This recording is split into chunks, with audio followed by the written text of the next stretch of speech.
Gachagua ne goyo jomo kale kot. Ne gitemo thuo kot gi jopiny koso nang'.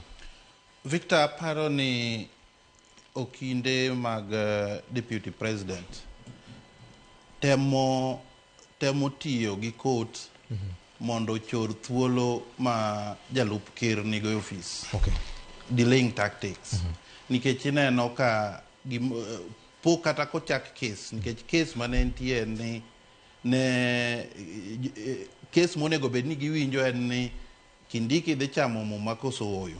To kapok ma owinji to gisekelo weche ariyo madongo. Mokwongo ni gikelo ka gipingo gima ne jalup mar Chief Justice oloso goda kut mag judges mane winjo kesni. Maendi okawo ndalo ariyo koto go piny.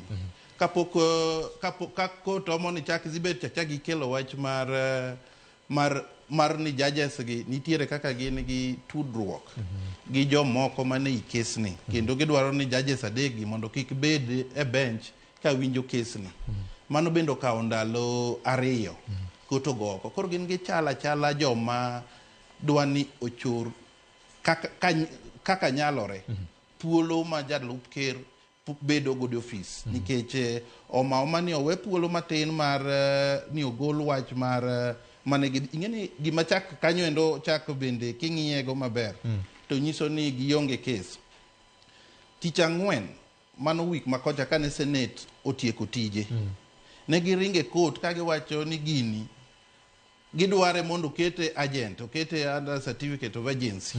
Mondo winj wachne piyo kaka nyalore mondo geng' swearing in kik timre. Koro kosemigi ma koro agency ni olal Victor. Agency ni koro lal, koro ji wuotha kopuk mos.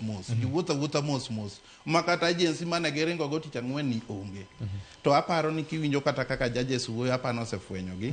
Kendo kiny tich ariyo aparo ni jo Kenya dhi yudo wach maber kaka kes ni dhi nyime.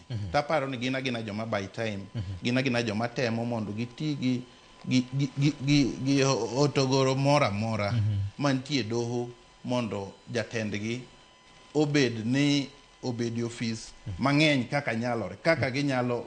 In fact, kiwinjo pachgi ka niwinjo Dunstan mari kaka wuoyo, nowacho ni kes ni nyalo kawo kata higni 3. Apani mano ende gima gitemo timo. Erokamano. Rigathi Gachagua